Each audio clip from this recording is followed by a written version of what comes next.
Bismillahirrahmanirrahim. Dear students, welcome to my YouTube channel, Digital House of Knowledge. In our last lecture, we have attempted question number 4. Today our topic is question number 5. We will attempt question number 5. So first of all, we will see the information given in question number 5. The following trial balance has been extracted from the books of Al-Muiz Company Limited on June 30th, 2020. On the debit side, cash, account receivable, notes receivable, materials, work in process, finished goods, prepaid insurance, machinery and equipments are given along with their amounts. And on the credit side, notes payable, accounts payable, taxes payable, rent payable, sales, capital stock, retained earnings, and accumulated depreciation. These accounts are given along with their amounts.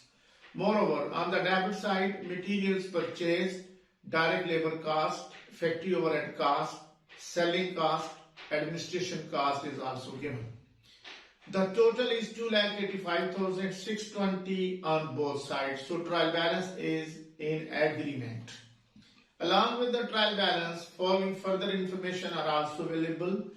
Inventories as on June 30th, 2020, materials 3,520, work in process 2,500, finished goods 10,000. There was a debit balance of rupees 1480, representing the difference between actual factory overhead cost of rupees 17,480 and factory overhead cost applied to production at the rate of 100% of direct labor cost of rupees 16,000. The variance was analyzed and it was found to be due to incorrect overhead application rate. This variance is to be charged to the entire production of the period. The requirement is statement of cost of goods manufactured and sold on June 30th, 2020, showing the cost at normal and at actual. Profit and loss statement for the year ended June 30th, 2020 and balance sheet as on that date is also required. My dear students, before attempting this question, I would like to explain an important idea. You know, in this question, we have seen that applied and actual FOH is given in the question. Applied rate is given, that is 100% of direct labor cost, and direct labor is 16,000. Whereas the total of actual FOH is also given, and the difference of actual and applied FOH is also given. And we have asked to adjust the variance of FOH among entire production. Okay, यहाँ पे आपने जो बात याद रखनी है वो ये है कि entire production किसको कहते हैं. देखिए, अगरचे रिक्वायरमेंट में हमें cost of goods manufactured and sold statement बनाने को कहा गया है, हमें इनकम स्टेटमेंट बनाने को कहा गया है, हमें बैलेंस शीट बनाने को कहा गया है, but these all three concepts are not new. You people already know how to design cost of goods manufactured statement, how to design income statement, and how to prepare balance sheet. But the idea in this question, which is new idea, that is adjustment of variance of FOH among entire production. सबसे पहले आपने ये बात याद रखनी है कि entire production से क्या मुराद है. देखिए, आपने जो चीजें बनाकर बेच दी हैं वो आपके एंटायर प्रोडक्शन का हिस्सा है. आपने जो चीजें बनाई हैं बिकी नहीं है, आई मीन टू से फिनिश गुड्स की क्लोजिंग इन्वेंट्री, वो आपकी एंटायर प्रोडक्शन का हिस्सा है. आपका वो काम जो इनकम्प्लीट रह गया है by the end of the financial time period, I mean to say work in process की closing inventory, that is also the part of your entire production. देखिए, इससे पहले हमने हमेशा ये देखा कि एफओएच का वेरिएंस जो होता था, उस वेरिएंस की टोटल अमाउंट को हमने कास्ट ऑफ गुड्स सोल्ड के अंदर एडजस्ट किया. अगर ओवर अप्लाइड था तो cost of goods sold at normal में से माइनस कर दिया, अगर अंडर अप्लाइड था तो cost of goods sold at normal में हमने ऐड कर दिया. मगर आज हम वेरिएंस को पहले डिस्ट्रीब्यूट करेंगे अमंग एंटायर प्रोडक्शन, यानी जो 1480 है उसमें से कास्ट ऑफ गुड्स सोल्ड का हिस्सा कितना है, फिनिश गुड्स की क्लोजिंग इन्वेंट्री का हिस्सा कितना है, वर्क इन प्रोसेस की क्लोजिंग इन्वेंट्री का हिस्सा कितना है, then we will adjust the variance among entire production. ये आखिर पे चल के मैंने इसी क्वेश्चन का सपोर्टिंग वर्क भी आपके लिए मैंने तैयार कर रखा है, उस सपोर्टिंग वर्क में मैं आपको इंशाल्लाह एक्सप्लेन करूंगा। Now we will attempt the question and you know as usual हम क्वेश्चन का आगाज 3 लाइन हेडिंग्स के साथ किया करते हैं। फर्स्ट लाइन में हम लिखेंगे अल्मोइज कंपनी लिमिटेड। आपको स्लाइड पे यकीनन वीडियो में शो हो रही होगी ये स्लाइड। दूसरी लाइन में हम cost of goods manufactured and sold statement लिखेंगे और तीसरी लाइन में हम लिखेंगे for the year ending June 30, 2020। सबसे पहले हम cost of raw material used की हेडिंग देते हैं हमेशा। इसमें purchases of raw materials 41,820 question में दे रखी हैं और ओपनिंग इन्वेंटरी रॉ मटेरियल्स की 6,500 वो इस परचेजेस में ऐड हो जाएगी। So it will come 48,320। This is cost of raw materials available for use. इसमें से क्लोजिंग इन्वेंटरी रॉ मटेरियल्स की माइनस की जाएगी 3,520। इसको माइनस करेंगे तो it comes to 44,800। This is cost of raw materials used. No you know, अब आपको फॉर्मेट याद हो जाना चाहिए कि रॉ मटेरियल कंज्यूम्ड के बाद हम डायरेक्ट लेबर ऐड किया करते हैं। 16,000 क्वेश्चन में गिवन है, इसको ऐड किया तो ये 60,800 की अमाउंट बनती है और इसको हम प्राइम कास्ट कहते हैं। प्राइम कास्ट के अंदर आपको मालूम होना चाहिए हम एफओएच की वैल्यू को ऐड करते हैं। क्वेश्चन में अगर अप्लाइड भी दी गई हो और एक्चुअल भी दिए गए हों तो हम अप्लाइड एफओएच के साथ पहले क्वेश्चन को अटेम्प्ट करते हैं। So FOH 100% of direct labour cost यानी 16,000 इसके अंदर ऐड करेंगे तो it comes to total factory cost that is 76,800। अब इसके अंदर हम opening inventory work in process 4,000 की क्वेश्चन में दे रखी है, उसको इसके अंदर ऐड किया तो ये 80,800 cost to be accounted for की वैल्यू आ गई। इसमें से closing inventory work in process 2,500 question में मौजूद है, इसको हमने माइनस किया तो 78,300 ये cost of goods manufactured at normal आ गई। इसमें हमने ओपनिंग इन्वेंटरी फिनिश गुड्स को ऐड किया तो 11,700 की अमाउंट ऐड होती है तो आंसर बनता है 90,000। This is cost of goods available for sale. And you know cost of goods available for sale में से क्या माइनस करते हैं, क्लोजिंग इन्वेंटरी फिनिश गुड्स की। क्लोजिंग इन्वेंटरी फिनिश गुड्स की 10,000 माइनस की तो it comes to 80,000। That is cost of goods sold at normal.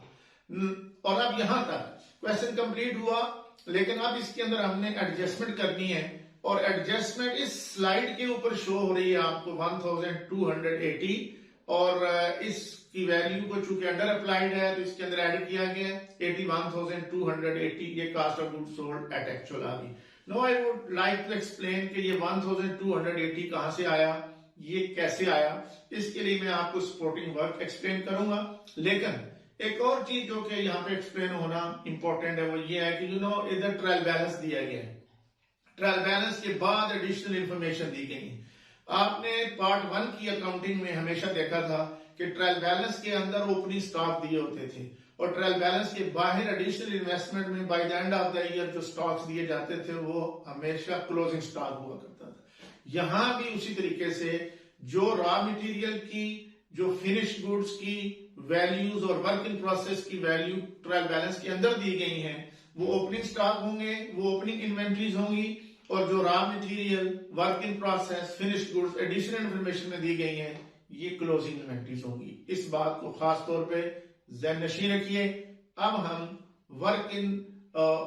हम ये जो वेरिएंस है एफओएच का वेरिएंस, इसकी डिस्ट्रीब्यूशन कैसे की गई है इसको अब हम एक्सप्लेन करते हैं। हम आपको सपोर्टिंग वर्क अब एक्सप्लेन करते हैं जी कि एक्चुअल फैक्ट्री ओवरहेड 1,74,800 और applied FOH 100% of direct labour 16,000, दोनों का डिफरेंस अंडर अप्लाइड एफओएच 1,480 है। अब इस 1,480 को एंटायर प्रोडक्शन पे डिस्ट्रीब्यूट करना है। देखिए यहाँ पे हेडिंग लिखी है distribution of FOH variance among entire production. मैंने अपने लेक्चर के आगाज में आपको बताया कि एंटायर प्रोडक्शन 3 अकाउंट्स पर मुश्तमिल होगा। Number 1 work in process means closing inventory of work in process, plus finished goods closing inventory of finished goods, plus CGS cost of goods sold, यानी जो चीजें आपने बना के बेच दी, जो चीजें आपने बनाई मगर नहीं बिक सकी, और जो चीजें आपने बनाना शुरू की मगर कंप्लीट नहीं हो सकी, इन तीनों अकाउंट्स पर मुश्तमिल एंटायर प्रोडक्शन का अकाउंट बनता है। हम देख रहे हैं जी वर्क इन प्रोसेस की क्लोजिंग इन्वेंट्री 2500 है, फिनिश गुड्स की क्लोजिंग इन्वेंट्री 10,000 है, जबकि कास्ट ऑफ गुड्स सोल्ड की वैल्यू जो हमने कैलकुलेट की है वो 80,000 आई है। और इन तीनों में हम देखेंगे क्या रेशो पाई जाती है। अब इसको सिंप्लीफाई किया गया है, तो 2500, 10,000, 80,000 को सिंप्लीफाई करके हमने पहले 2500 और 800 लिखा है, फिर इसको 25 पे डिवाइड करके 1:4:3, इट इज सिंपल मैथमेटिक्स। अब हमने लिखी है sum of ratio 1 + 4 + 32, it comes to 37। अब हमने देखा कि हमारा जो टोटल वेरिएंस है वो 1480 है। इसमें से वर्क इन प्रोसेस का शेयर कितना है, फिनिश गुड्स का शेयर कितना है, और सीजीएस के लिए वेरिएंस का शेयर कितना है। तो share of variance for work in process 1480 multiplied by 1/37 is equal to 40। Share of variance of finish goods closing inventory 1400 multiplied by 4/37 is equal to 160, और share of variance of CGS cost of goods sold 1480 multiplied by 32/37 is equal to 1280. So in this way ये 1280 हमें यहां से हासिल हुआ। तो हमने 1280 को ये जो आपके पास cost of goods sold at normal आई हुई है 80,000, चूंकि ये अंडर अप्लाइड है, इसका हिस्सा 1280 है, इसको इसके अंदर ऐड कर दिया। Now cost of goods sold at actual is 81,280. Now the question is कि ये जो वैल्यूज निकाली हैं हमने अपने सपोर्टिंग वर्क के अंदर, जो हमने वैल्यूज देखी हैं इसकी फिनिश गुड्स की और वर्क इन प्रोसेस की, ये वैल्यूज कहां जाएंगी? यकीनन बैलेंस शीट के अंदर आपको पता है क्लोजिंग स्टॉक्स लिखे जाते हैं। तो बैलेंस शीट में जब हम वर्क इन प्रोसेस लिखेंगे तो उसको आप 2500 नहीं लिखेंगे, बल्कि उसमें 40 ऐड करके तो 2540 लिखेंगे। और इसी तरीके से फिनिश गुड्स अब हम बैलेंस शीट के अंदर 10,000 नहीं लिखेंगे, बल्कि उसके अंदर 160 ऐड करके 10,160 क्लोजिंग इन्वेंटरी फिनिश गुड्स की लिखेंगे। सो इस तरीके से मैंने आपको cost of goods manufactured and sold statement explain की, मैंने आपको सपोर्टिंग वर्क एक्सप्लेन किया। नाउ वी विल सी और इनकम स्टेटमेंट। अब हम अपनी इनकम स्टेटमेंट देखते हैं, जिसको प्रॉफिट एंड लॉस स्टेटमेंट भी कहा जाता है। Cost of goods manufactured and sold statement के एक्सप्लेन हो जाने के बाद अब हम प्रॉफिट एंड लॉस स्टेटमेंट को देखते हैं। आपको यकीनन वीडियो में ये स्लाइड शो हो रही है, जिसमें हमने प्रॉफिट एंड लॉस स्टेटमेंट को डिजाइन किया है। अल मोइस कंपनी लिमिटेड की हेडिंग, दूसरी लाइन में प्रॉफिट एंड लॉस स्टेटमेंट, तीसरी लाइन में वो time period, I mean for the year ending June 30th, 2020. First of all, we report sales, और sales को हमने outer column में लिखा। The reason is there is no sale return.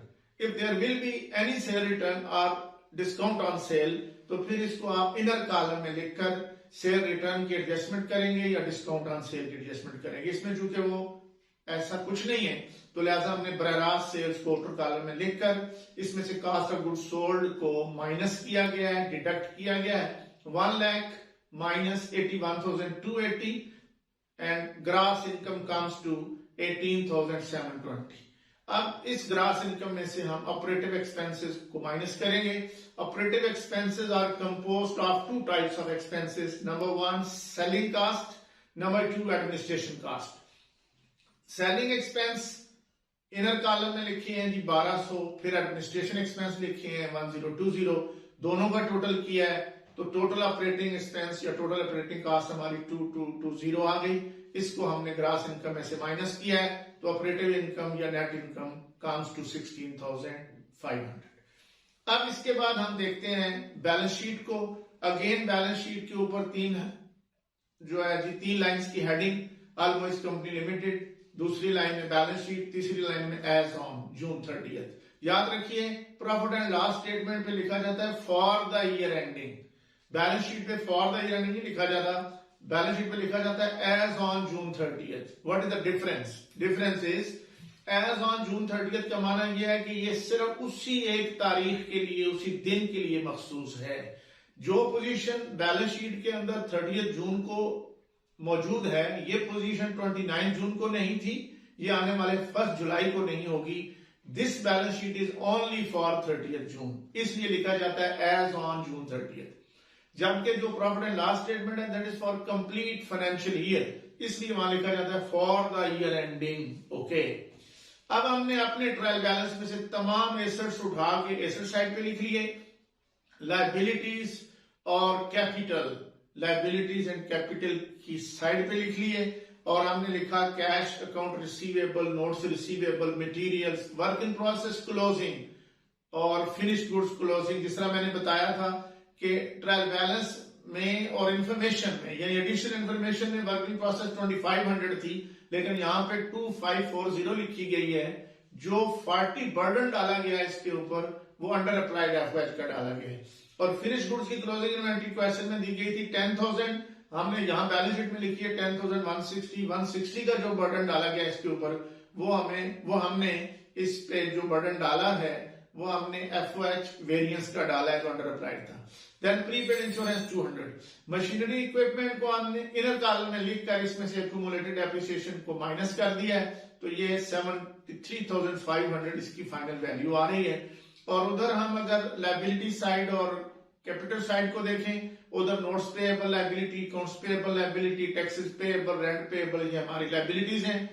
Retain earning का balance हम inner column में जो है ना जी पहले लिखते हैं रिटेन अर्निंग्स। रिटेन अर्निंग्स को आउटर कॉलम में भी लिखा जा सकता है। और फिर कैपिटल स्टॉक है ये 1 लाख, इसको इनर कॉलम में लिख के इसमें आप नेट इनकम ऐड कर लेते हो, तो ये 1,16,500 कैपिटल स्टॉक में नेट इनकम ऐड होके आई है। अब ये आपने टोटल किया तो बैलेंस शीट की दोनों साइड बराबर है, 1,82,120। So this is all about your question number 5. Hope to see you in my next video, inshallah. Thank you very much.